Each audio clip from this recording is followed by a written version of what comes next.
The storm did not arrive slowly. It came like a wall, white and screaming, swallowing the mining moon in seconds. Ice slammed against metal, and the sky vanished. Inside the old thermal facility, warning lights blinked red as Foreman Edric Hale stood near the control deck, counting the final shutdown steps in his head. This place was not meant to last. It had been abandoned years ago, left to freeze once the core veins ran dry. Edric had been sent only to close it properly before the storm season made travel impossible. One last job. One last night. Then gone. The floor shook. Edric froze. The shaking came again, slow and heavy, like something walking far outside the walls. The sensors chimed, then screamed. Life signs, a tech said, voice tight. Big ones. That's not possible, another replied. Nothing lives out there. Not in this cold. The storm temperature was far below survival range. Even armored vehicles failed in minutes. Edric moved to the main display. Blurred shapes appeared through static and ice interference. Large. Too large. Megafauna, someone whispered. On this moon, another said. They all died centuries ago. The shapes kept moving closer. Edric felt the old fear rise, the kind that sat deep in the chest. He had seen dangerous things in space, but never this. The motion was wrong. Slow. Careful. Not a charge. Not a hunt.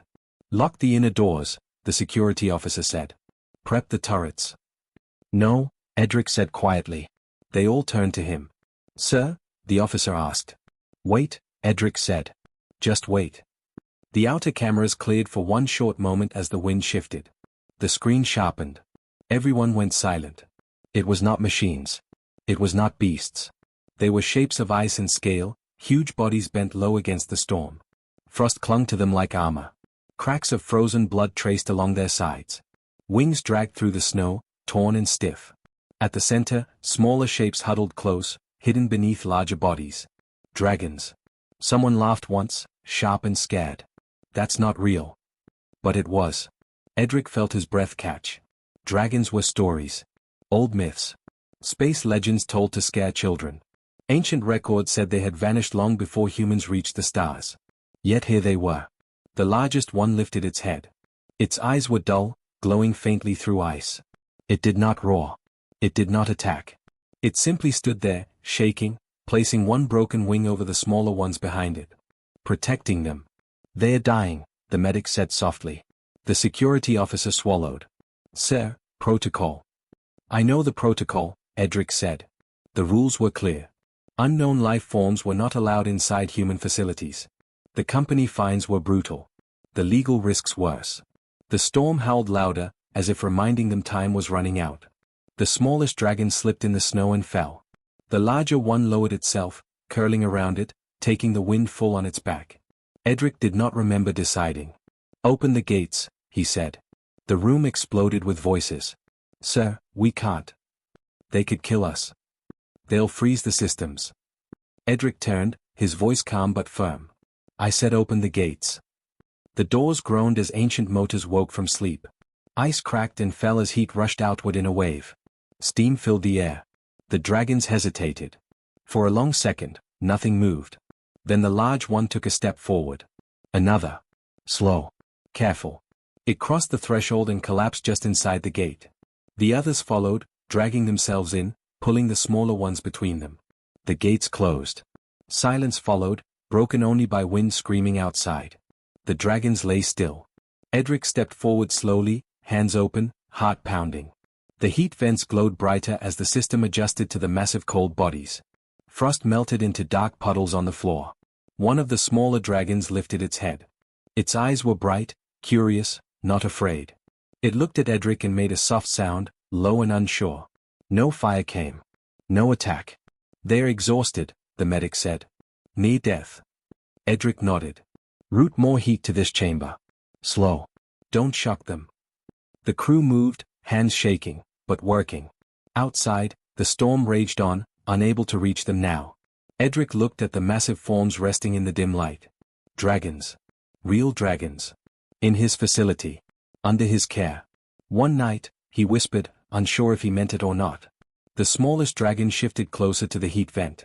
Its tail brushed Edric's boot. Warm. Alive. Far above the moon, unseen and silent, something old and patient adjusted its course toward the storm-covered world. And the night was only beginning. The dragons lay across the cold metal floor, their scales slick with melting frost. Steam rose from the vents, wrapping around them like soft blankets, but even the heat could not bring their limbs fully back to life. The largest one breathed shallowly, wings trembling, and the smallest curled near Edric's boots as if sensing something stronger there.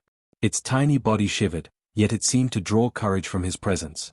Edric watched them carefully, knowing any sudden movement could startle or injure them. His crew hovered, unsure whether to approach or retreat. The automated defenses blinked red on the monitors, tagging the dragons as intruders. Lasers and turrets hummed softly, ready to fire. Edric held up his hands. "Not yet," he said. "Let them rest." A tech tapped nervously on the console. "Sir, the system is still seeing them as threats. It's only a matter of time before it triggers alarms." Edric swallowed hard. "Override it. Full manual control. Heat zones only, nothing aggressive." He moved closer to the smallest dragon, kneeling to meet its gaze. It blinked slowly, almost as if it recognized him. He offered a hand, cautious. The dragon didn't shy away.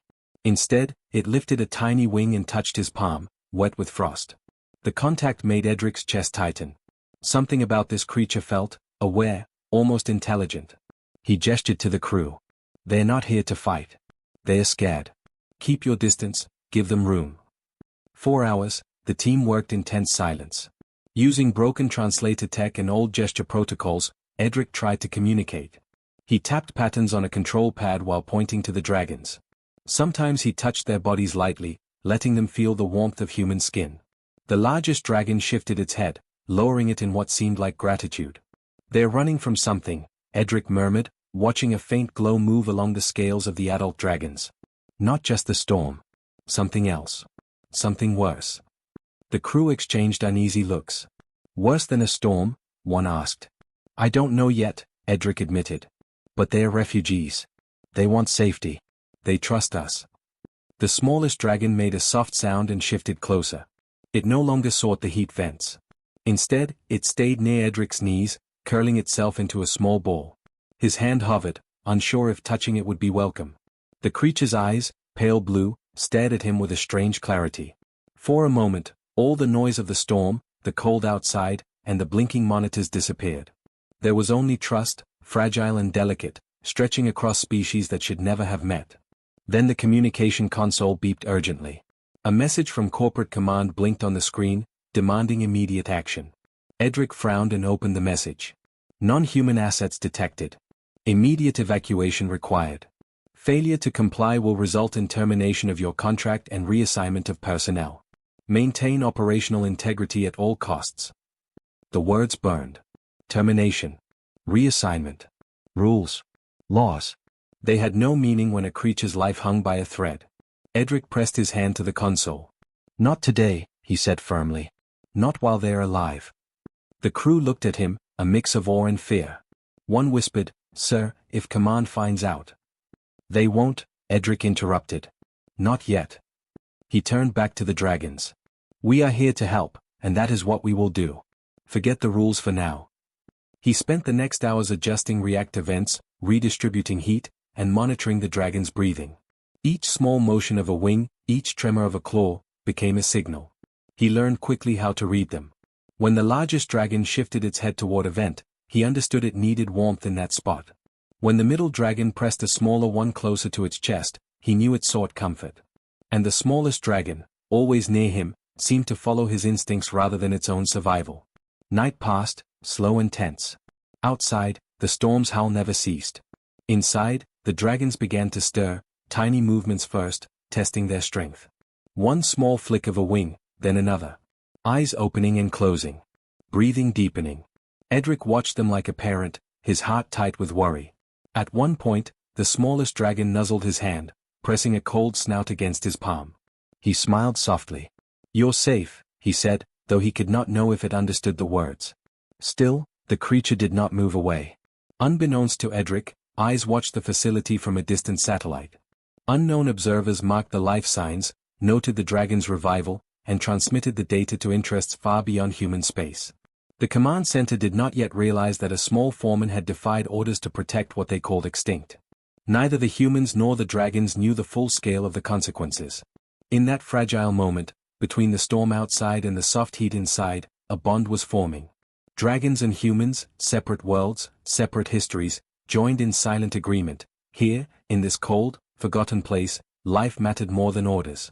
Edric glanced around at his crew. They were hesitant, scared, and tired, but no one argued.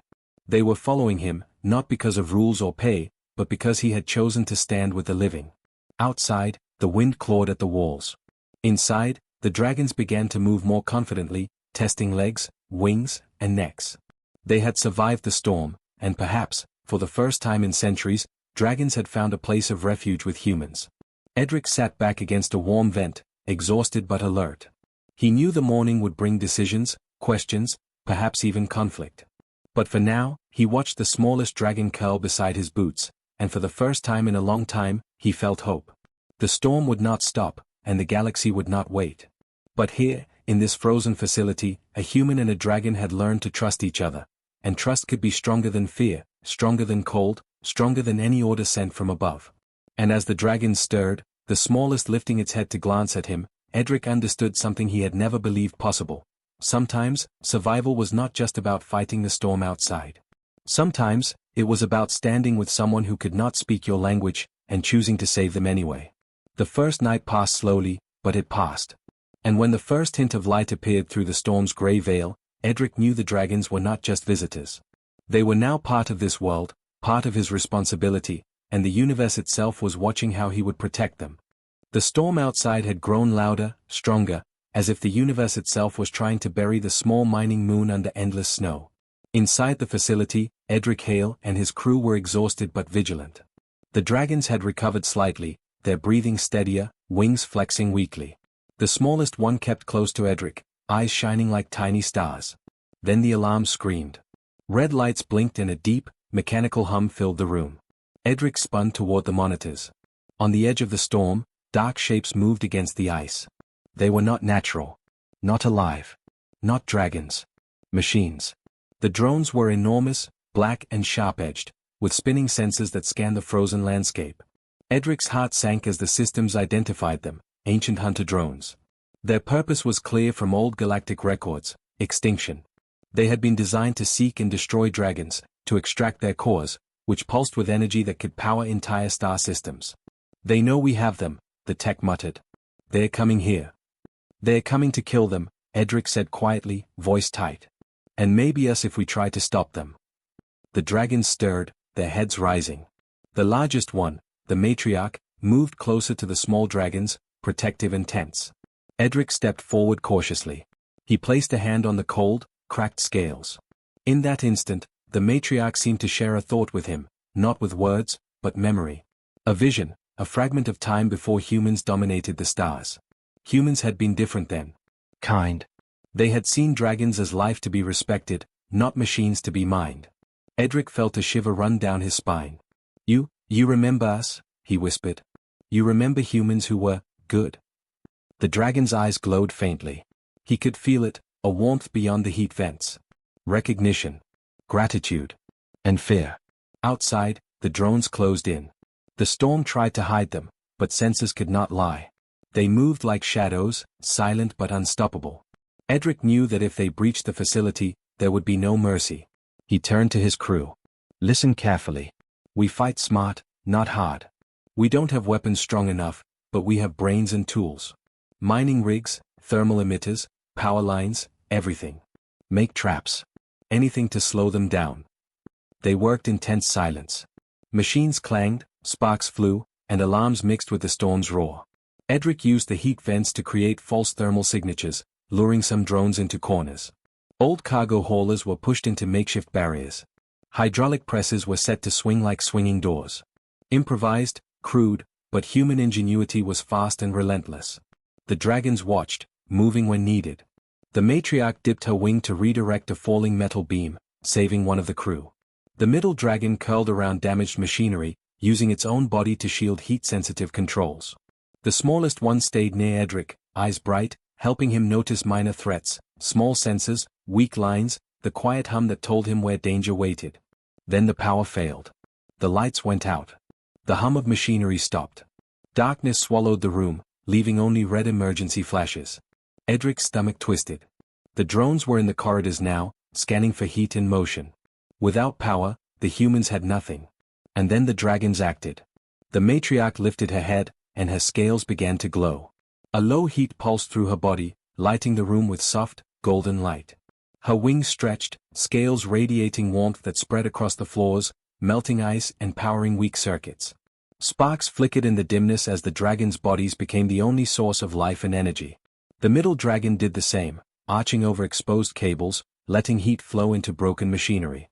Even the smallest dragon emitted faint warmth, enough to guide the humans through shadowed corridors. It was not fire. Not weaponized. Just life, raw and protective. Edric felt sweat and fear mix. "They are saving us," he said, voice cracking. "They are saving us, with themselves." The drones attacked, spinning and firing. Sparks flew. Walls cracked. But the dragon's heat disrupted sensors, short-circuited targeting, and created zones where the machines could not move safely. Human crew and dragons moved together, improvising, surviving. Each drone that fell or retreated was a small miracle. Hours passed like minutes. The storm outside had not slowed. The facility shook. Yet inside, dragons and humans fought as one. Every motion from the dragons was precise, deliberate. Edric realized they were not only protecting themselves, they understood the humans must live. Finally, the last drone fell into a trap, electrocuted by a combination of broken wiring and dragon warmth. Silence followed, except for the labored breathing of humans and dragons alike. Edric sank to the floor, exhaustion weighing him down. Around him, the dragons rested, glowing faintly from the effort, wings spread, bodies humming heat into the frozen air. The matriarch lowered her head and looked at him. For a long moment, he understood the gratitude and the trust, ancient and deep, flowing without words. "You could have died," he said softly. "We all could have."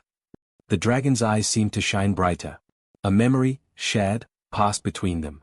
Humans had once chosen to protect life, even when it was dangerous. Even when it was hard. And now, humans had proven the same again. Edric's crew stared, amazed, at creatures they had been taught only existed in myths. Yet the dragons were alive. They were real. And they had saved more than themselves, they had saved the humans who had offered shelter when no one else would. Outside, the storm raged on, but for the first time that night, it felt less threatening. Inside, humans and dragons were no longer separate. They were allies, protectors of each other's lives. And somewhere deep in the glowing warmth of the dragons, Edric felt the faintest pulse of something older than the storm, older than the stars. It was history remembering itself. It was life refusing to be destroyed. It was the proof that survival was not only strength, it was courage, ingenuity, and the choice to protect, even when impossible. The drones were gone, the storm would pass, and the facility was still standing, powered by warmth that was alive. Edric knew this night would never be forgotten. Not by humans. Not by dragons. And as the first real light of dawn cut through the storm's veil, he realized something he had never believed. Sometimes, life itself was the strongest weapon. The snow on the ice field stretched endlessly, white and blinding, broken only by the craters left from drone attacks.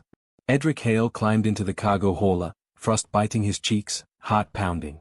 The remaining drones were regrouping, sensors sweeping the ground for heat and movement. He knew the humans could not hold them off forever. The dragons were exhausted, their wings stiff, bodies glowing faintly from effort. "Listen," he told his crew over comms. "We draw them away. Stick to the plan. Follow my lead." The hauler roared to life, metal groaning under the stress of the icy surface. Edric took the vehicle across the field, weaving between snow drifts and jagged ice ridges. Behind him, the drones pivoted, their sensors locking on the heat of the engine and his body. He pulled switches manually, overriding the guidance systems, triggering false paths, and creating chaos in their targeting. The dragons moved beside the hauler, their glowing forms lighting the field like moving beacons. The middle dragon darted to intercept one of the faster drones, claws and wings disrupting its sensors. Sparks flew when a wing struck a metal edge, sending the machine spinning into a snowbank. Edric glanced back. The matriarch, her scales cracked and scorched, moved slower now. Her glow pulsed steadily, feeding energy into the damaged machinery left behind. He knew she was saving them, all of them, with the last of her strength. One drone advanced too quickly, targeting the human crew who had stayed near the base. Edric swerved sharply, throwing the vehicle into a snowbank, crushing the ice beneath and creating a slip that sent the drone skidding into a frozen crater. The crew behind him cheered quietly, though fear still hung thick in the air. The battle was chaotic, but human creativity and stubbornness held. Thermal charges from mining equipment exploded near drone clusters, confusing sensors. Makeshift barricades made from crates, metal beams, and fallen ice forced drones into predictable paths. Each action bought precious seconds. Each second counted. Then Edric saw the core of the hunter machines. One massive drone led the others, its body bristling with weapons and energy conduits. It had to be destroyed, or the fight would never end. Matriarch, Edric whispered as he nudged the hauler toward the edge of a cliff, "We need you now." The dragon seemed to understand. With a roar that shook the snow, she charged forward, body glowing brighter than ever. Sparks flew from contact with the drone's armor, and heat waves shimmered in the frozen air. She reached the central drone, ramming into it with all her remaining strength. Her glowing scales sparked and flared, overloading the drone's core. Energy erupted, tearing metal and ice alike, and the hunter machine was destroyed in a blinding explosion. The shockwave knocked Edric and his crew from the hauler, sending them sprawling across the snow. When they stood again, the drones were gone. Silence stretched over the ice fields, broken only by the wind. The battle was over.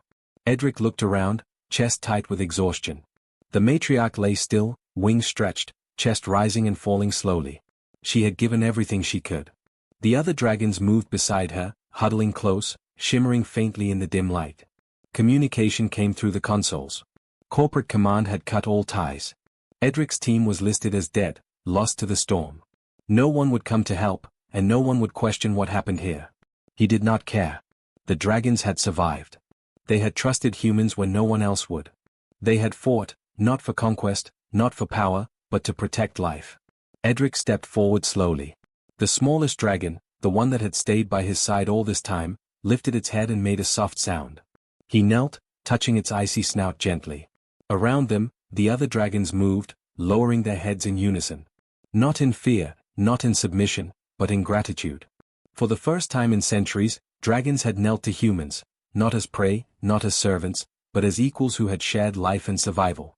The wind blew across the frozen plains, carrying the distant memory of the battle, and the quiet glow of dragon heat lingered in the air. Edric and his crew knew that the galaxy would never understand what had happened here. But it did not matter. They had witnessed something far greater than orders, contracts, or machines. The bond of life between species, forged in fire and ice. They helped the dragons rise. Slowly, together, humans and dragons walked back toward the facility. The storm was fading. Dawn broke, cold and pale, casting long shadows across the ice. Edric looked at the dragons, their glowing forms reflecting the first light, and he felt a strange, steady hope. In the silence, there was no need for words. Trust, bravery, and sacrifice had spoken louder than any message from command. Humans had chosen life over rules, and dragons had chosen humans as allies. The moon, once empty and silent, now held a story of survival, courage, and respect that no star system would forget. And Edric knew, deep in his chest, that this was only the beginning. Weeks had passed since the storm ended. The ice fields were quiet now, nothing stirring except the wind brushing across frozen ridges.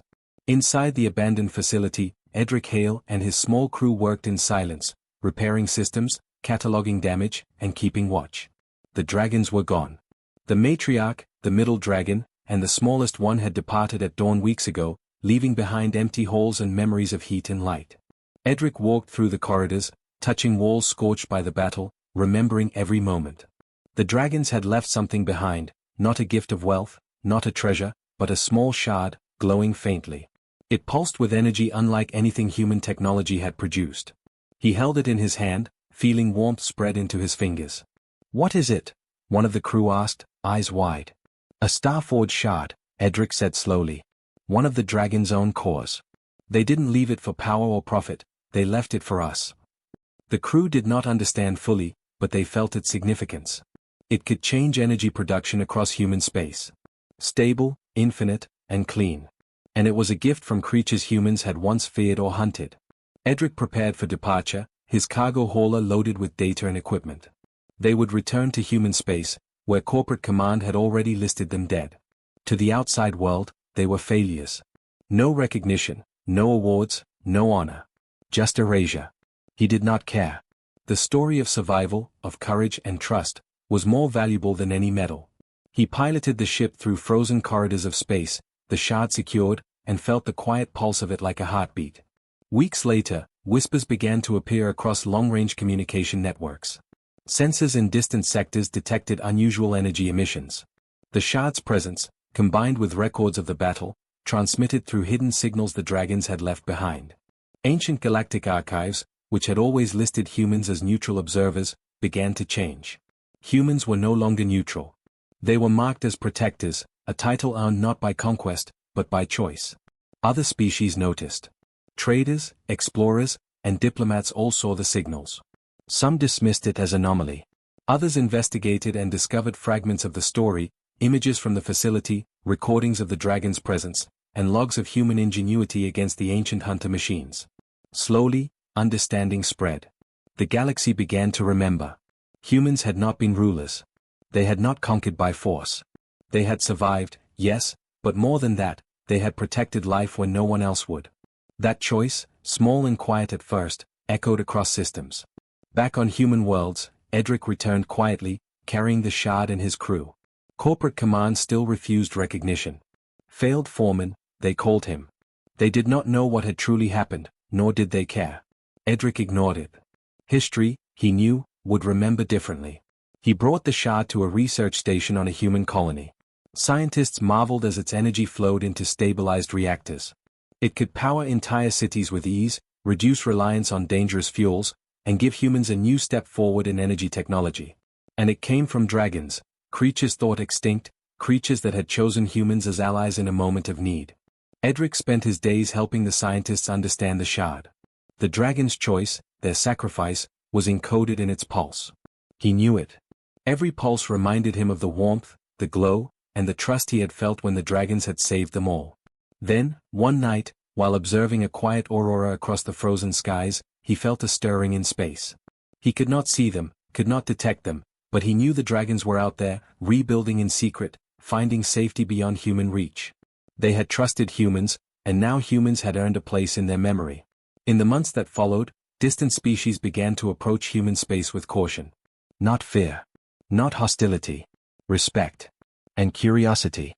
Scholars studied reports of humans who had saved dragons.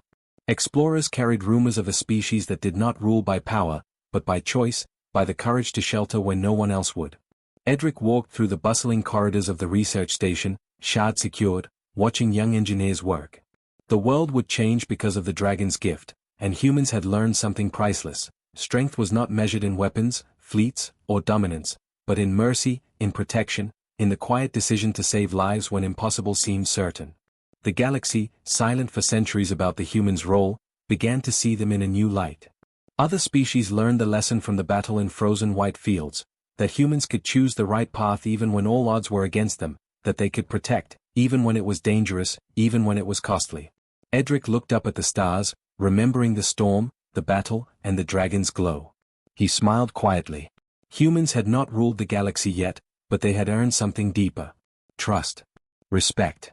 Friendship across species. The dragons had seen it. Now, the galaxy would, too. And somewhere far beyond human eyes, the surviving dragon family soared through new skies, rebuilding their secret home. They carried the memory of humans with them, their hearts lightened by the courage and kindness they had witnessed. The shard pulsed softly in Edric's hands. It was more than energy. It was proof. Proof that humans could choose life when no one else would. Proof that, even among stars and storms, compassion could change the course of history. The frozen fire of the dragons had left its mark. And the galaxy would never forget.